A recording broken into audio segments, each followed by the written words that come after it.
Hey adventurers, so today's going to be another review. This is going to be for Wizardborn by David Farland. This is, of course, part of the Runelords series. This is book 3 of the Runelords series.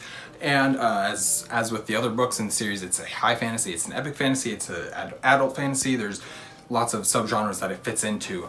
Elemental fantasy, there's quite a bit of elemental magic in this book, and just a lot of different, as with most fantasy series, a lot of different subgenres that it can fit into. But before I get any further into this review, I'd just quickly like to say, if you're liking what you're seeing from an Erudite adventure, we'd really appreciate it if you would like, comment, and subscribe. And we'll get right back into this. So, as I just mentioned, this is the third book in the Runelords series by David Farland. And as has been the case with books 1 and 2, it continues to be a very different type of fantasy book. It's still the high epic fantasy that we know, that, I mean, it feels like epic fantasy or high fantasy. You know that's exactly what it is, but it's a very different style. The way that it's done is very different, and something that I really haven't seen much of anywhere else, and I really appreciate that, and I'll get more into that as I go. It's a very action-packed, fast-paced book. The entire events of this book specifically take place over the course of about 3 days, maybe a little bit longer because there's some events that are kind of like the prologue to this thing that happen, but the main events of this book take place over the course of about 3 days, and you're awake for pretty much the entirety of those 3 days. There's not really a sleep, wake up the next morning. It's pretty much go, go, go for 3 days straight, and it's really cool the way that Farland is able to tell that story and keep that momentum going the entire time. So this book also really begins to explore the elemental magic quite a bit more. We see by the title Wizardborn, this is about the wizards, or it has a lot to do with the wizards, I should say. We don't really see a ton from the Flame Weavers in this book. There is quite a bit, but that's not the focus of the Wizardborn in this instance. And so we don't get to see a ton from Flame Weavers, and we don't get to see a ton from the Air Wizards, but they definitely do play a role.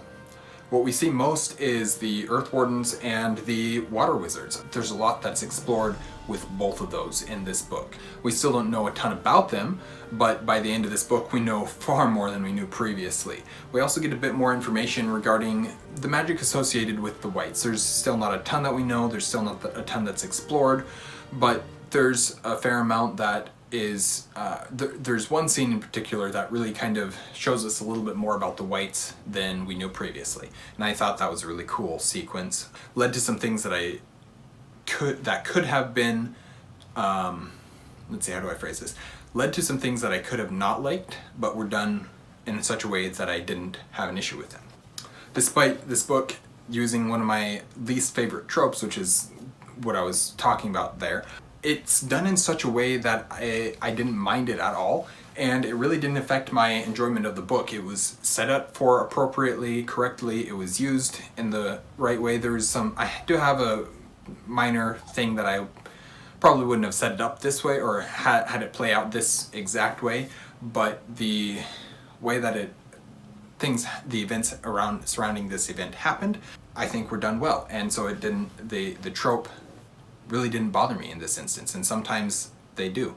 So I'm again, props to Farland for writing this trope well. We get some really good character development for several of our main characters. Gaborn Valorden is shown to be a good man who has a very hard time being king. This is another one of my very favorite tropes, character arcs, I guess, that I've talked about this a little bit. Most recently, it was brought up in a video by Jim Wilborn. And I commented on one of his videos regarding Mistborn, and he was talking about Elend, and I just mentioned Elend, and there's a quote from Black Panther that says, it's T'Chaka talking to T'Challa, and he says, "You're a good man with a good heart, and it's hard for a good man to be a king."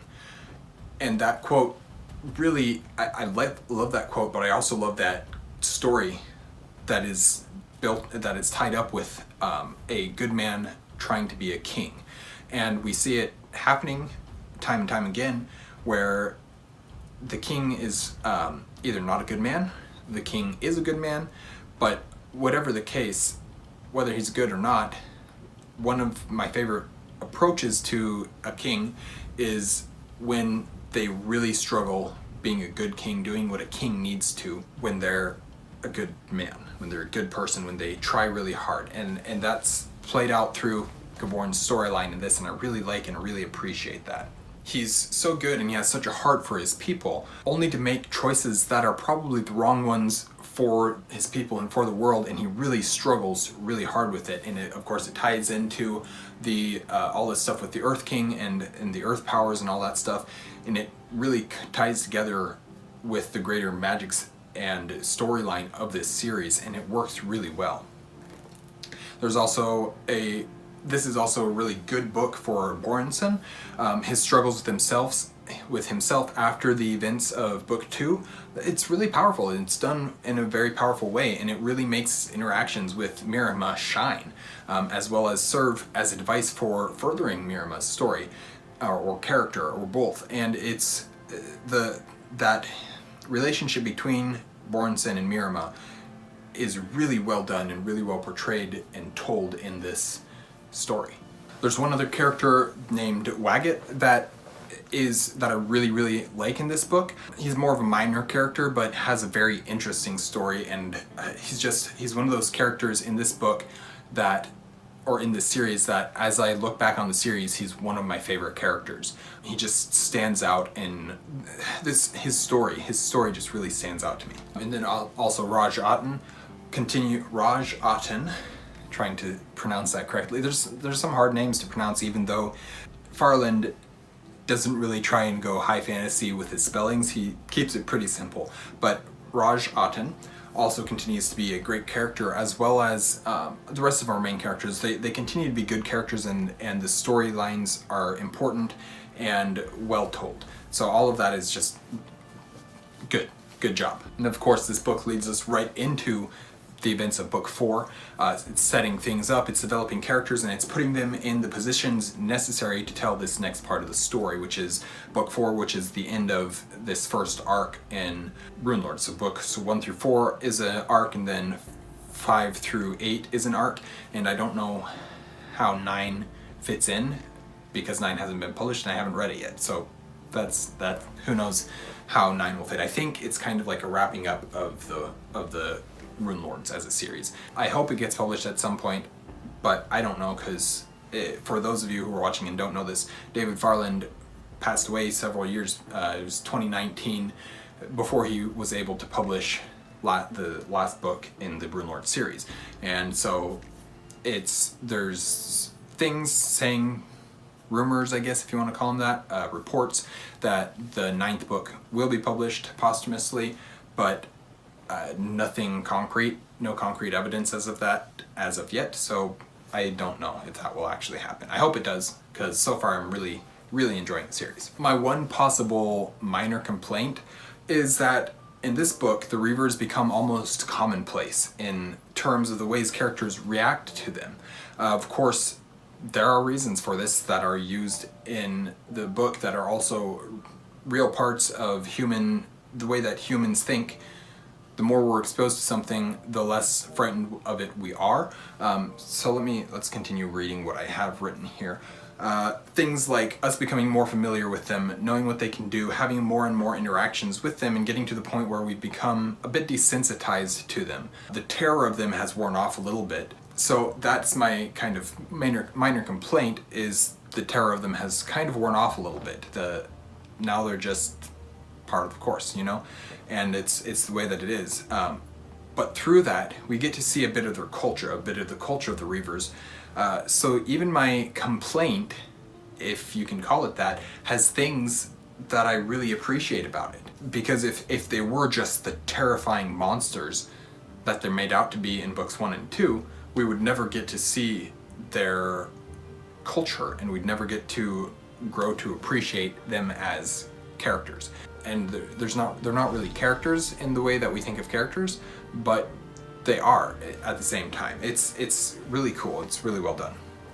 So overall, just a great continuation of the story, though maybe a little bit of middle book syndrome, and probably my least favorite so far, but it's still a solid book in a very, very underrated series. So this is a series that I'm very happy to have read and be reading because it's just so cool and it's so good. And I really have not heard anybody talk about it ever before me reading this. Once I started reading it, I heard a few other references to it, but still it's very, for as important of an author as David Farland or Dave Overton was, people sure don't talk about his books that much. And that's a shame because he's great so far, and I've really enjoyed what I've read by him. So that is my review for Wizardborn by David Farland. This is as I mentioned, the third book in the Runelords series, and I will be continuing on with my reviews of books 4. I have now read books 4, 5, and 6 as well. At the time of filming this, I've read 4, 5, and 6, and by the time you watch this, I might have, will I have read? No, I won't. I shouldn't have read 7 by then, but I'll definitely be continuing reviewing the series because I've been loving the series. Thank you guys for watching an Erudite adventure. We post videos every Monday and Thursday, and our social media is linked in the description down below. We'll see you guys again soon. Stay well.